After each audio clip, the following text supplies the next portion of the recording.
Representative New, thanks for joining us. Thanks for having me.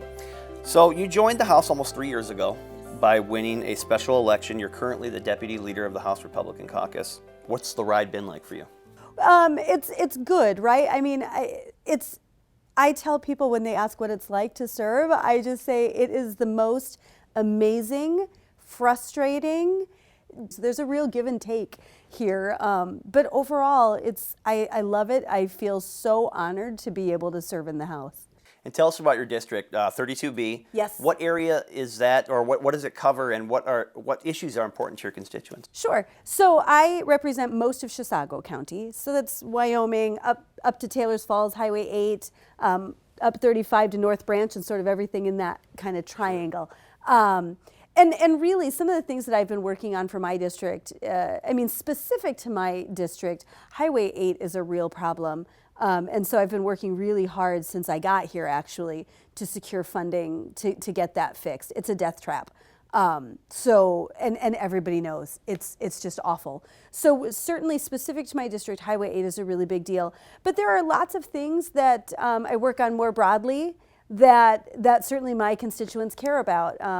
Getting rid of the tax on Social Security income, fixing the problems going on at DHS. Like, this is all stuff that matter to the folks in my district. So let's talk about that for a second.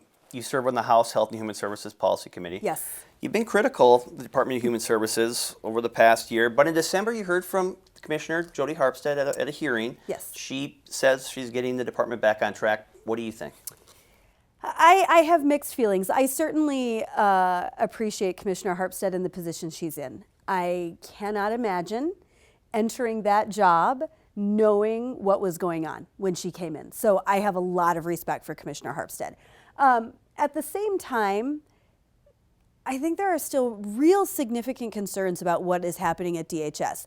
And one of my biggest concerns is that Commissioner Harpstead seemed reluctant to doing a real audit of the department, and I think that's a problem. I think the reality is, so far, the things that we know about, and we've got evidence of waste, fraud, and abuse. I mean, there are significant problems at DHS. And again, there are wasteful issues to the tune of tens of millions of dollars.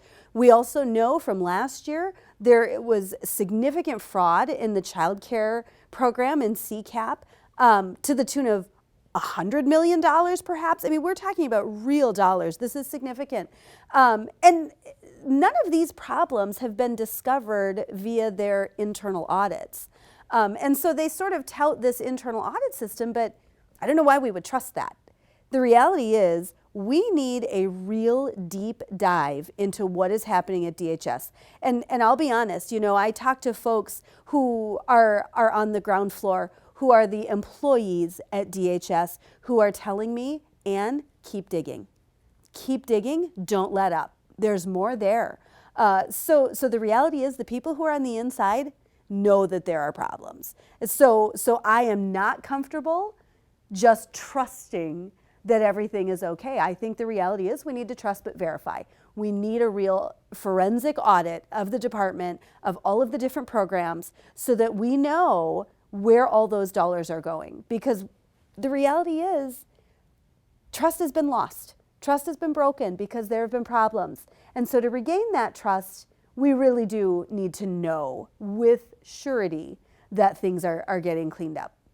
One of the other issues facing the legislature here in 2020, where we are now, skyrocketing insulin prices and what to do about it. Sure. How big of a priority is that for the committee's agenda, do you think? Or how big of a priority should it be? Sure. Certainly I don't know what the committee will do with it right now. However, I think the reality is we need to make sure that everyone has access to safe, affordable insulin. There's no question about that. On the flip side, a lot of the solutions that we've seen, I think we're taking a shotgun approach to something that really needs something much more narrowly focused. There's really, I think, a very narrow group of folks who fall into this category who they are not covered by traditional insurance.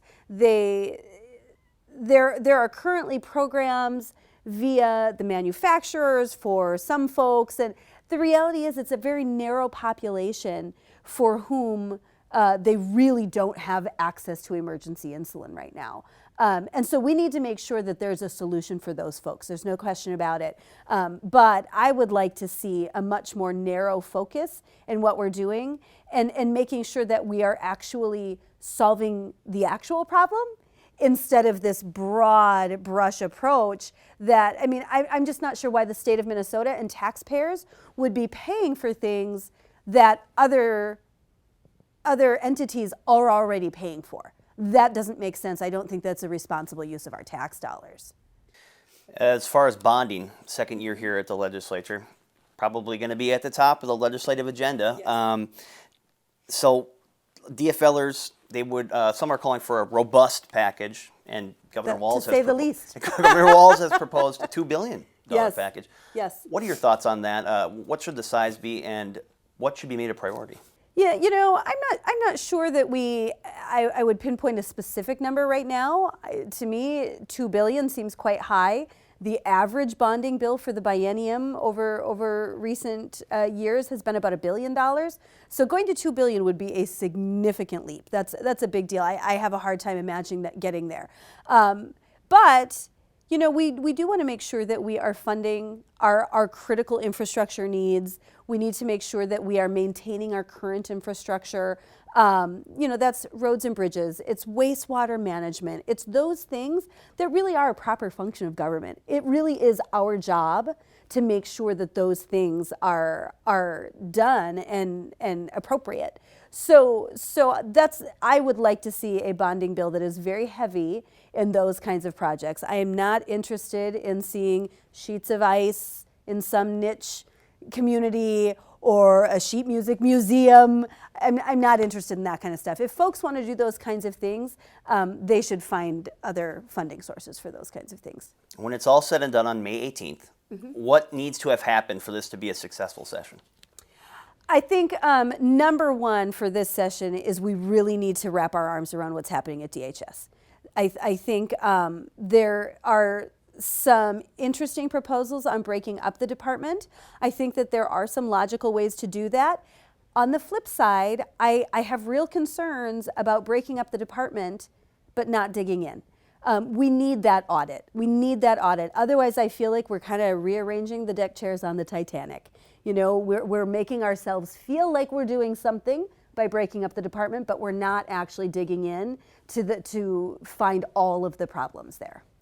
And finally, I wanted to end with this. A lot is made about partisanship, both here and nationally, really. Yeah. I saw on your campaign's Facebook page a video of Republicans and DFLers building a house for Habitat for Humanity.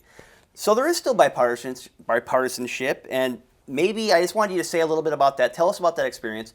And I mean, people still do work together, despite what they see and hear. People still do work together at times. That's exactly right. That was such a fun day. I loved being able to do that. There were several of us who went down to a Habitat for Humanity house in St. Paul and worked for the day. And like you said, it was Republicans and Democrats. We were all working together. Yeah. We weren't segregated into our own groups. We were all working together. We had such a fun day. I loved it. And the thing that I would say, you know, I think the media particularly likes to pick up on our differences and where there is contention, and certainly there is some, but they don't cover all of the ways in which we agree. And the reality is we pass a lot of bills out of the legislature with strong bipartisan agreement.